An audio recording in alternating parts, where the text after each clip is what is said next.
Primeiro ponto, então, versos 1 a 4. Cristo ressurreto é fundamental ao Evangelho. O Evangelho é o próprio Cristo.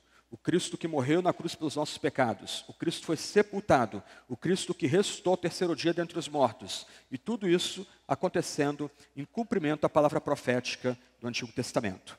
Antes da gente continuar, você crê no Evangelho? Você já recebeu o Evangelho? Você tem colocado sua fé nesse Cristo, não no Cristo professor, não no Cristo revolucionário, não no Cristo guru, mas no Cristo que foi encarnado, que assumiu a natureza humana, que se deu a si mesmo na cruz em nosso lugar, em nosso favor. Ele morreu a morte violenta da cruz pelos nossos pecados, foi sepultado, terceiro dia ressuscitado. Você já coloca a sua fé em Jesus? Esse é um ponto que a gente precisa responder para nós mesmos. Paulo não está chamando pessoas a crer na estrutura da igreja em Corinto. Paulo não está chamando pessoas a crer no cristianismo. Paulo está chamando pessoas a colocar sua fé em Jesus, crucificado, sepultado, ressurreto, para encontrar salvação. Segundo ponto, versos 5 a 9.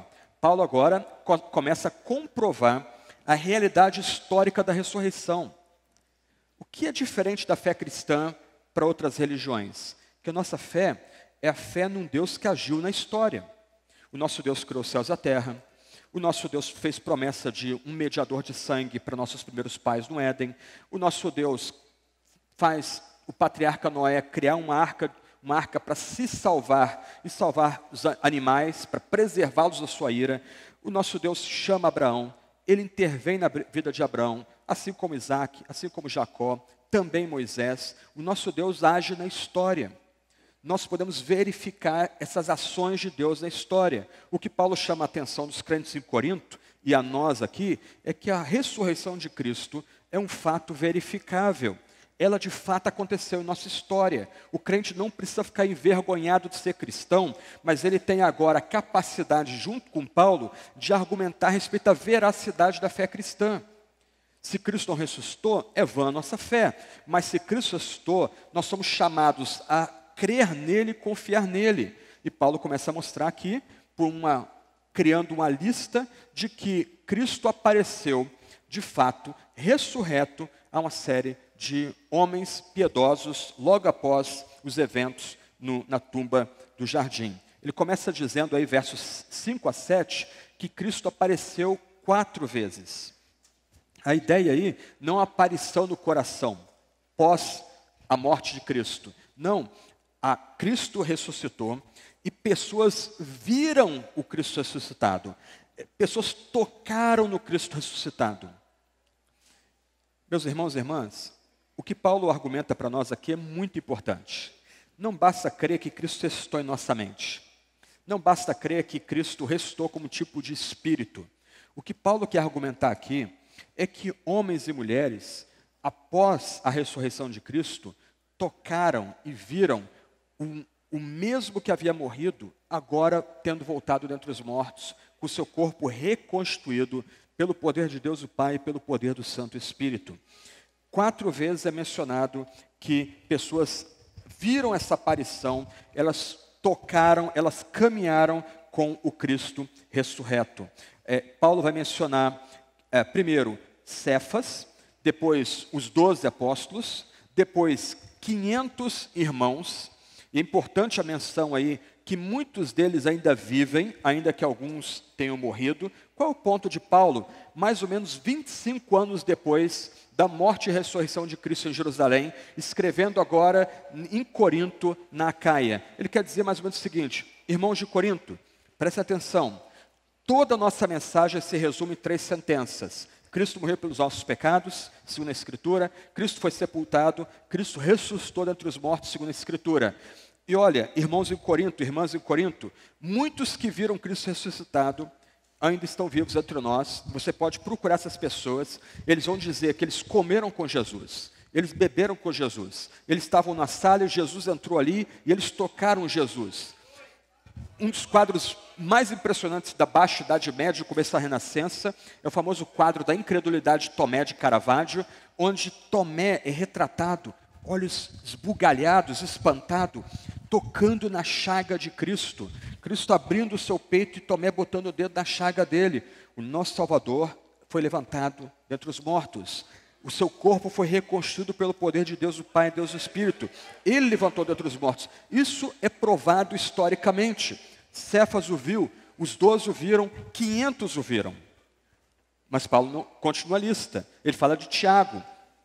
Provavelmente esse Tiago é o meio-irmão de Jesus. E a gente tem informações, ele foi um dos líderes da igreja em Atos. Esse meio-irmão de nosso Salvador viu Cristo ressuscitado pessoalmente. E aí Paulo, com uma humildade tocante, ele vai dizer que Cristo ressuscitado apareceu também a ele. E apareceu a ele como um nascido fora do tempo certo. A ideia aqui é que Paulo estava tão endurecido na sua cegueira religiosa que o próprio Filho de Deus, no caminho de Damasco, precisa fazer um tipo de cesariana para que esse bebezinho Paulo possa agora ver o Cristo redivivo, o Cristo ressuscitado, o Cristo triunfante. Isso dá uma humildade impressionante para o apóstolo Paulo.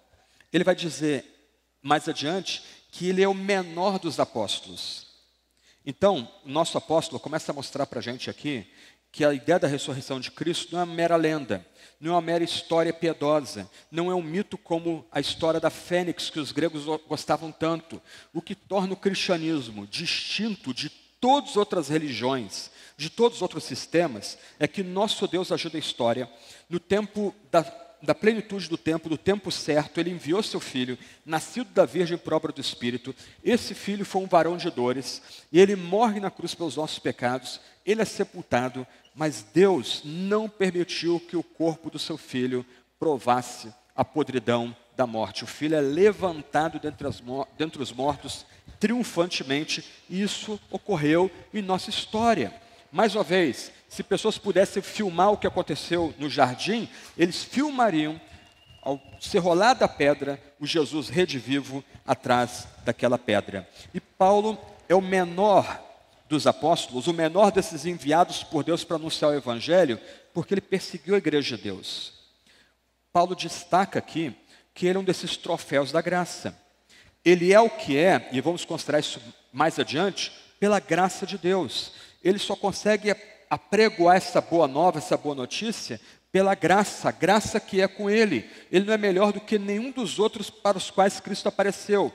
Antes, ele é o menorzinho, porque ele foi perseguidor da igreja, mas ele é o que é pela graça, e por causa da graça, Cristo aparece a ele como que um nascido fora do tempo. Eu vou pedir um pouco de paciência para vocês agora. Eu quero mostrar uns slides, alguns argumentos aqui, para fixar em nossa memória a centralidade da ressurreição de Cristo dentre os mortos. Meus irmãos e irmãs, se nós temos esperança de que Cristo vai voltar em glória no último dia, se nós aguardamos o retorno do Rei, se nós esperamos ver aqueles que nós amamos e que já precederam a gente na morte, se nós esperamos novos céus e nova terra, é porque Cristo de fato ressuscitou dentre os mortos. 10 argumentos para a gente lembrar evidências da ressurreição de Cristo. Alguns podem ser antigos, outros talvez novos para vocês. Primeira evidência: o medo do poder de Roma foi totalmente ignorado quando o selo romano posto sobre o túmulo foi quebrado.